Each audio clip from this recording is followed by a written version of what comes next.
Bon meilleur matin! J'ai eu une proposition de sujet ce matin.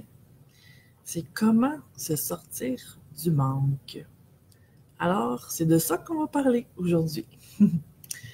En fait, ça peut s'appliquer aux finances, ça peut s'appliquer à l'amour, ça peut s'appliquer à la santé, à n'importe quoi que tu peux vivre dans ta vie où tu sens que tu n'as pas ce que tu voudrais avoir. Bon matin, Suzy. Bon matin, Isabelle. Bon matin, les belles âmes qui se connectent.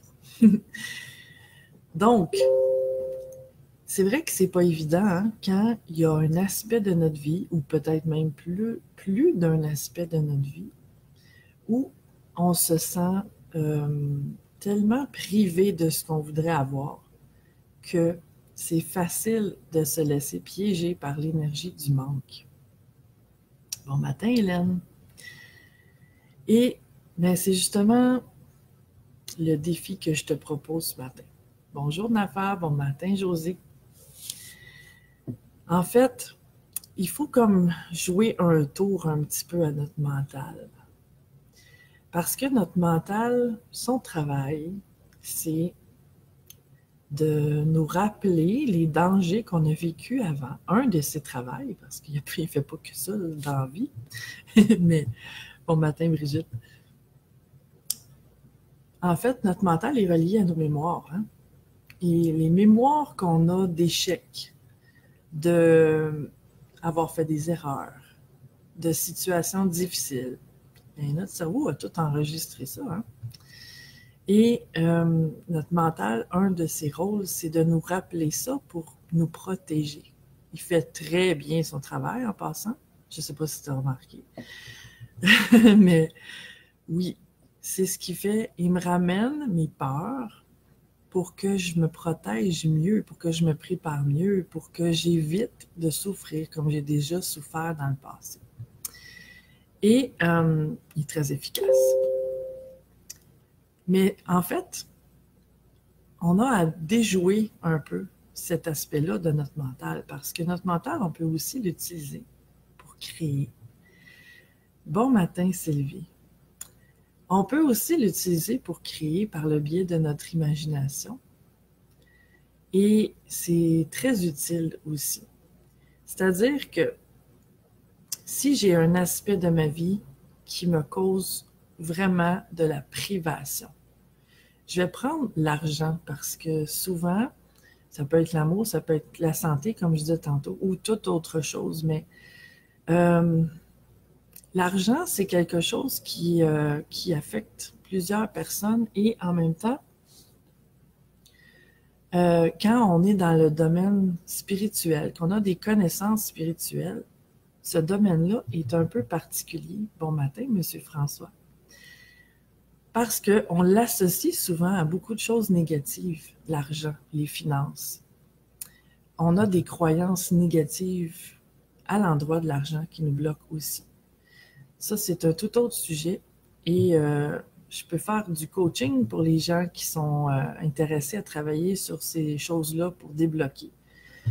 Mais en fait, si j'y vais de façon générale pour t'enligner, c'est que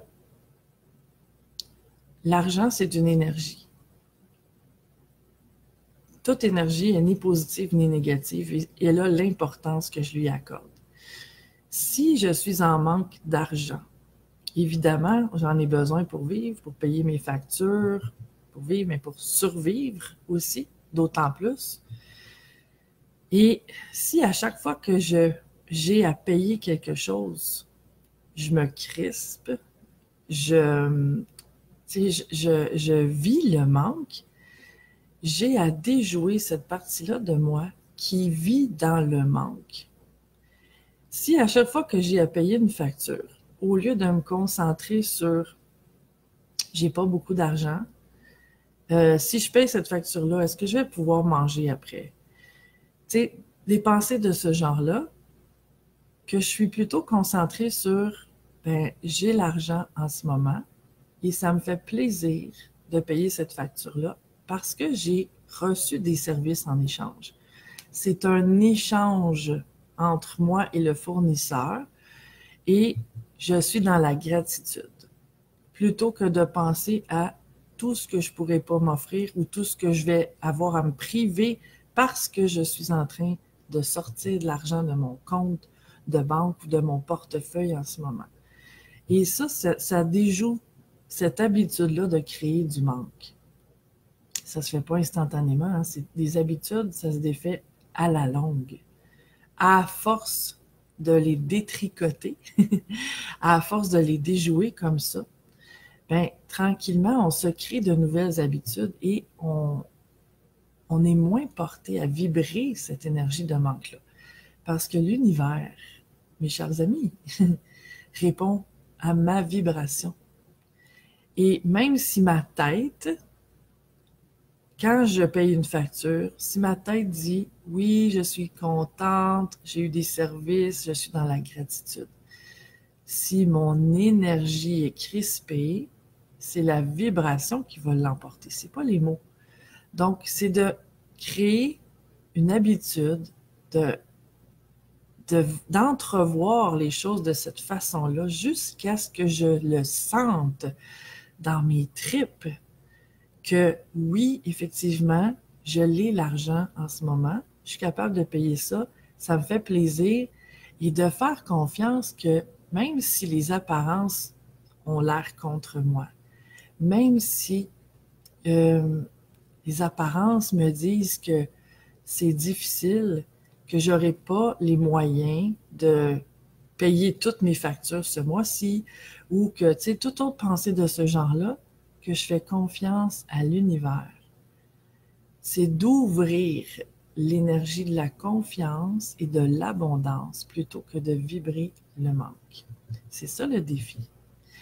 Et déjà, le mot défi implique en lui-même que ce ne sera pas facile nécessairement et que ce ne sera pas tout seul comme ça, juste en le comprenant mentalement. C'est en l'appliquant au quotidien, à chaque fois que j'en ai l'occasion, que tranquillement, j'ouvre. Puis, c'est quelque chose qu'on peut faire aussi, tu sais, de chaque jour ouvrir, que même si je ne vois pas les possibilités d'abondance aujourd'hui, je m'ouvre à les reconnaître, à les recevoir, à recevoir l'abondance de la vie. J'ouvre toutes les parties de moi dans ce but-là, même si j'en vois pas les résultats en ce moment, même si j'en ressens pas les effets en ce moment, je continue d'ouvrir à chaque jour. Et de faire ça tranquillement, ça ouvre. C'est un processus graduel, mais ça fonctionne. Et si jamais tu l'essaies et que ça fonctionne pour toi, bien, je t'invite à m'en partager tes témoignages.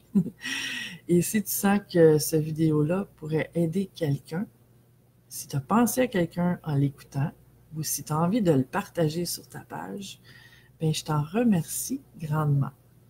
En fait, c'est vraiment ça, hein, c'est de changer le focus, changer l'angle de vue, changer ma perception sur ce que je vis, et le reste va s'en suivre. Je te souhaite la plus merveilleuse des journées. Ciao, à bientôt.